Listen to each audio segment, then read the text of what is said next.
Hey guys, I hope everyone's doing well. I just wanted to touch base with you guys today and do a little lesson review of what we've been talking about this week in peers, which is handling physical bullying. So we'll just go over a little review today, and I'll talk to you guys about a little parent handout I've added to the Google Classroom, and we'll kind of move forward from there. So we've been talking about handling physical bullying. So we know the first rule is to avoid the bully. So when we avoid the bully, if we see a bully that's been harassing us down a certain hallway or by our locker, we're just going to choose a different time to go down that hallway or to our locker. So if the bully can't find you, they can't bully you. Laying low. So this again, if the bully doesn't notice you, they won't bully you. Just finding time to change your route maybe a little and just taking a different way to go down to the hallway. Don't try to make friends with the bully. A lot of times people think that this is a smart idea. Oh, maybe I'll make friends with them and this will all change. Nope, it really doesn't. It's risky. It ends up drawing more attention to yourself and you likely won't win the bully over. We talked about teasing comebacks with bullies. Verbally, if a bully is a verbal bully, this is okay to use your teasing comebacks. But if they're more of the physical type of bullies, you don't want to use teasing comebacks. This will only make them more embarrassed and they'll likely retaliate against you and become agitated. Again, with provoking the bully, this will only agitate the bully. They may end up retaliating against you and it will just cause more problems for yourself. We've talked about policing the bully. Don't do this. It's not a good idea to police really anyone, especially a bully. If you tell on a bully for minor things like throwing paper at someone or putting a piece of paper on someone's back or cheating on an exam, this could agitate the bully and they'll probably come after you.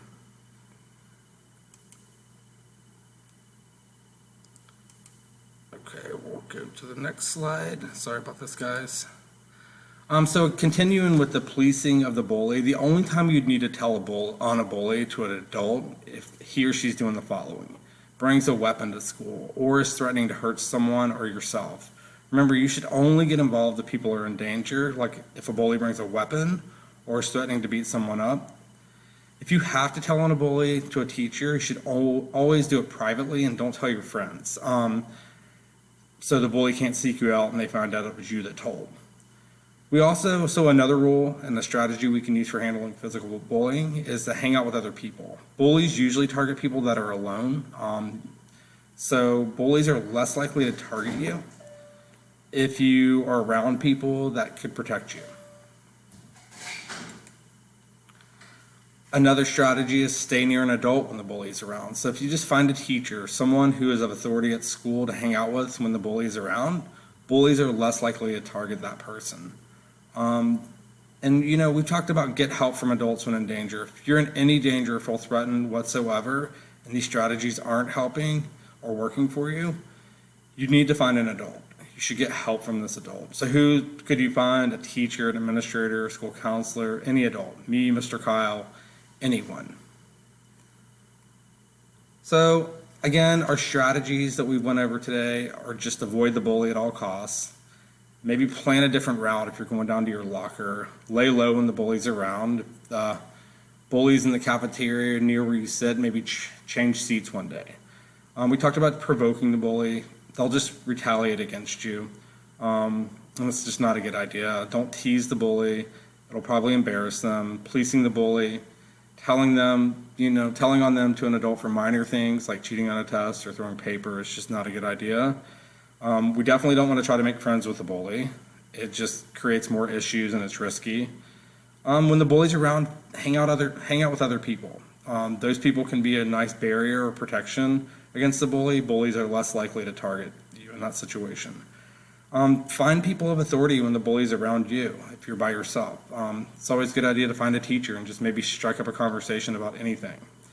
And get help from a person of authority. This could be anyone like Ms. Boone, this could be a counselor, this could be me or Mr. Kyle, and so on. So I wanted to talk to you guys about a little activity I want you to do sometime over the next 2 days. And this is just a behavioral rehearsal. You can do this independently at home. So we're going to present you guys with a couple scenarios, and you guys are going to match the strategies for handling physical bullying with the scenarios that we've presented. So, for example, a bully continues to throw bits of paper at someone in class. Well, while it's annoying and you probably want to tell the teacher that it keeps happening every day, or this bully's, picking on someone, you probably don't want to tell on the bully for minor offenses. So that would fall under the category for don't police the bully. So I've got you guys here. I created a couple scenarios you guys can just match with the appropriate strategy, and just do this independently, and it's pretty easy. And then when you're done, you'll kind of continue to the next activity. So I uploaded to the Google Drive for the classroom for peers, a parent handout I want you guys to do with your parents over the weekend. Just practice handling physical bullying and the strategies.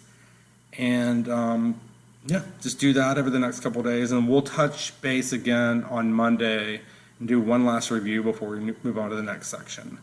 I hope you guys are doing well. Again, we're super proud of you for all the hard work you're doing with your virtual assignments. If you guys have any questions whatsoever, we are here to answer them. I'll upload this video at some point today, and then you guys can move on. I hope you guys have a good Thursday and a great Friday, and we'll talk soon. Bye-bye.